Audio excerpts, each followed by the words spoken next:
Hello friends, welcome to my YouTube channel Abhishek study में आपका स्वागत है। दोस्तों, आज की इस वीडियो में हम इंग्लिश ग्रामर के एक ऐसे टॉपिक के बारे में पढ़ने वाले हैं जिस टॉपिक का नाम है दोस्तों कंजक्शन, जिन्हें हम हिंदी में समुच्चय बोधक शब्द कहते हैं। तो आखिर ये कंजक्शन होते क्या है और हम कंजक्शन इन्हीं के बारे में हम इस वीडियो में जानेंगे। सो हम कंजक्शन के टाइप्स एंड उसकी डेफिनेशन, इन सभी को हम इस वीडियो में समझेंगे। सो आप वीडियो को पूरा लास्ट तक वॉच करना, तभी आपको वीडियो समझ में आए। पसंद आए तो वीडियो को आप लाइक करना और चैनल को साथ साथ सब्सक्राइब भी करना, जिससे मेरी आने वाली सभी नई वीडियो की नोटिफिकेशन सबसे पहले आपको मिल सके। तो चलिए वीडियो को स्टार्ट करते हैं, लेट्स गो। तो दोस्तों, पहले हम कंजक्शन की डेफिनेशन को समझ लेते हैं, क्योंकि हमें किसी भी चीज़ को समझने से पहले उसकी परिभाषा, उसकी डेफिनेशन को समझना ज़रूरी है। तो पहले हम कंजक्शन की डेफिनेशन को समझते हैं, फिर इसके हम टाइप्स को पढ़ेंगे। तो यहाँ पर कंजक्शन की डेफिनेशन है कंजक्शन की। Conjunction is a word which joins two words or sentences or parts of sentences। तो दोस्तों, इसका अर्थ है कि जो शब्द दो या दो से अधिक शब्दों का वाक्यों या वाक्यांशों को जोड़ता है उसे हम संयोजक कहते हैं, जिन्हें हम इंग्लिश में कंजक्शन बोलते हैं। तो इसी डेफिनेशन मतलब क्या अर्थ है कि दो या दो से अधिक वाक्यों को जोड़ना, या दो या दो से अधिक वाक्य को जोड़ना है किसका काम है? कंजक्शन का काम है। तो ये तो है कंजक्शन की डेफिनेशन। अब हम कंजक्शन की टाइप्स को, इसके प्रकार को, भेद को समझते हैं। तो दोस्तों, पहले यहाँ पर कंजक्शन की टाइप्स से भेद हैं। पहले यहाँ पर है, फर्स्ट है कोऑर्डिनेटेड कंजक्शन, कोऑर्डिनेटेड कंजक्शन। और सेकंड है सब ऑर्डिनेटेड कंजक्शन। तो अब हम एक करके इसको समझेंगे। तो पहला नंबर है कोऑर्डिनेटेड कंजक्शन। तो दोस्तों, इस कंजक्शन का उपयोग, कोऑर्डिनेट कंजक्शन का प्रयोग उन शब्दों या उन फ्रेसेस या क्लोसेस को जोड़ता है जो एक ही तरह का महत्वपूर्ण और स्वतंत्र हों। क्या क्या बोला दोस्तों मैंने? एक बार और सुन लीजिए आप, कि इस कंजक्शन का प्रयोग उन शब्दों को जोड़ता है, कोऑर्डिनेट कंजक्शन उन शब्दों को जोड़ता है जो एक ही तरह का महत्वपूर्ण और स्वतंत्र हूँ। तो कोऑर्डिनेटेड का मतलब है दोस्तों बराबरी वाले को मिलाना। तो दोस्तों, पहले हम कोऑर्डिनेटिंग कंजक्शन की टाइप्स को समझ लेते हैं। तो दोस्तों, यहाँ पर कोऑर्डिनेटिंग कंजक्शन की चार टाइप्स में इसको बांटा गया है, इसके चार भाग हैं। तो पहले नंबर है क्यूमुलेटिव।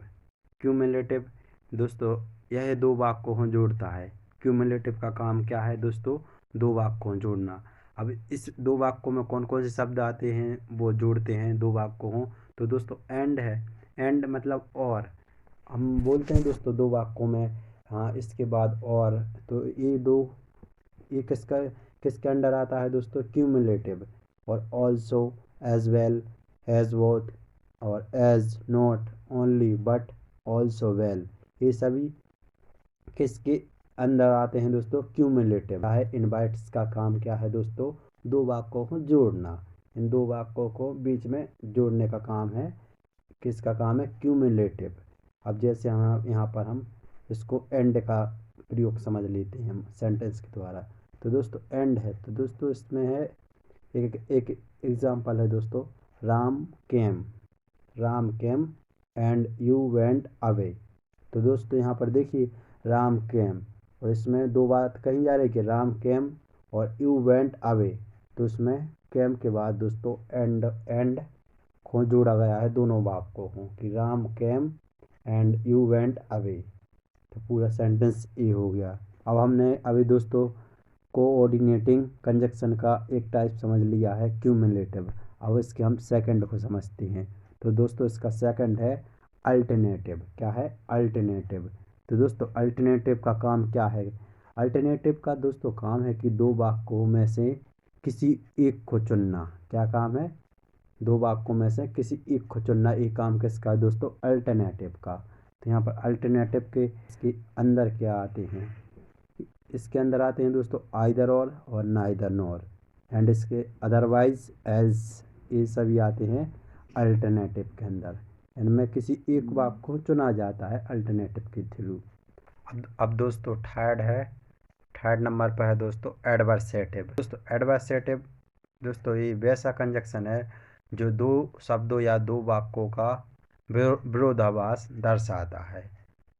दोस्तों इसका एक कथन दूसरे कथन को तुलना करता है। क्या करता है? एडवर्सेटिव। मतलब एक कथन से दूसरे कथन को तुलना करता है एडवर्सेटिव के थ्रू।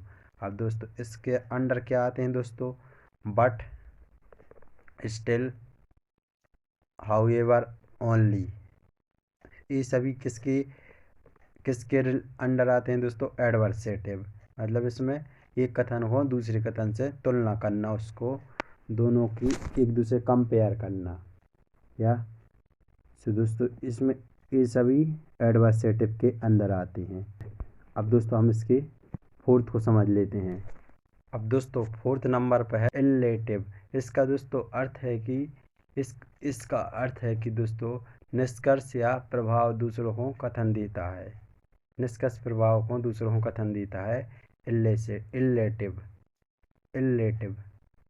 तो इसके अंडर दोस्तों वो वर्ड्स आते हैं जैसे है देयरफॉर, इसलिए।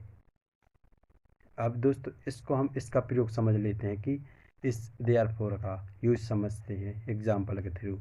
तो दोस्तों यहाँ पर एग्जाम्पल है ही डिड नॉट स्टडी। क्या है? He did not study, therefore he failed. मतलब उसने पढ़ाई नहीं की, इसलिए वह फेल हो गया।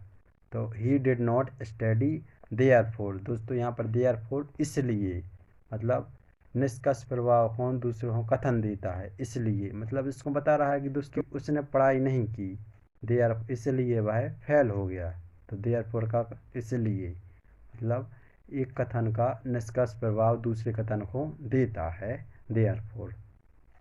इसी प्रकार दोस्तों फॉर है इसके इलेटिव के अंदर। तो फॉर यानी क्योंकि। तो यहाँ पर इसका भी हम प्रयोग एग्जाम्पल के थ्रू समझते हैं। तो यहाँ पर एग्जाम्पल है work hard for no man can succeed without hard work. तो ये है फॉर का प्रयोग। तो दोस्तों ये थे कोऑर्डिनेटिंग कंजक्शन के, जिन्हें 4 भागों में बांटा गया। अब दोस्तों हम सब ऑर्डिनेटिंग कंजक्शन को समझते हैं। तो दोस्तों सब ऑर्डिनेटिंग कंजक्शन 2 वाक्यों को जोड़ता है। उसमें से एक वाक्य दूसरे वाक्य को पर निर्भर करता है। मतलब दोस्तों कंजक्शन का काम क्या है? 2 वाक्यों को जोड़ना, और उसमें से एक वाक्य दूसरे वाक्य पर निर्भर करता है। ये काम किसका दोस्तों? सब ऑर्डिनेटिंग कंजक्शन का। तो दोस्तों इसके अनेक उपभाग हैं दोस्तों। उसके दोस्तों सिर्फ 4 थे, लेकिन दोस्तों इसके बहुत से भाग हैं। लेकिन हम मेन भागों को यहाँ पर समझेंगे जिससे आपका टाइम वेस्ट ना हो। तो दोस्तों जिसका नामांकन उनके अर्थ पर निर्भर करता है दोस्तों। तो जैसे दोस्तों टाइम है, टाइम तो दोस्तों ये मेन है। टाइम समय। तो टाइम जिन्हें हम काल कहते हैं, तो काल बोधक। तो दोस्तों ये टाइम तो बहुत दोस्तों टाइम मतलब उसके नाम ही पर दोस्तों देखिए यहाँ पर डिपेंड कर रहा है दोस्तों। इसका पहला है टाइम, जिन्हें हम काल बोधक बोलते हैं। काल, टाइम और बोधक दोस्तों, क्योंकि कंजक्शन को हम समुच्चय बोधक बोलते हैं। इसके अंदर कौन कौन से वो वर्ड्स आते हैं? After, before, since, as soon as, until as, so long as long as, till, when. ये सभी वर्ड्स हमें टाइम बताते हैं, टाइम को दर्शाते हैं उसको हमें। तो इनका दोस्तों जैसे ही इनका नाम है after, before, since, as soon as, until as, so long as long as, till. तो इनका दोस्तों नाम ही दोस्तों देखिए, इनका नाम उनके नामांकन अर्थ पर ही निर्भर कर रहा है दोस्तों। अब इसका सेकंड टाइप्स है एपोजिशन। इन्हें हम समीपता कहते हैं। तो दोस्तों पहले व्यवहार किए गए वाक्यों की व्याख्या करता है एपोजिशन। इस एपोजिशन के अंदर दोस्तों वर्ड्स आता है डैट। तो दोस्तों ये थे कंजक्शन के टाइप्स। नंबर 1 था कोऑर्डिनेटिंग कंजक्शन और सेकंड था सब ऑर्डिनेटिंग कंजक्शन। आई होप आपको वीडियो पसंद आया होगा।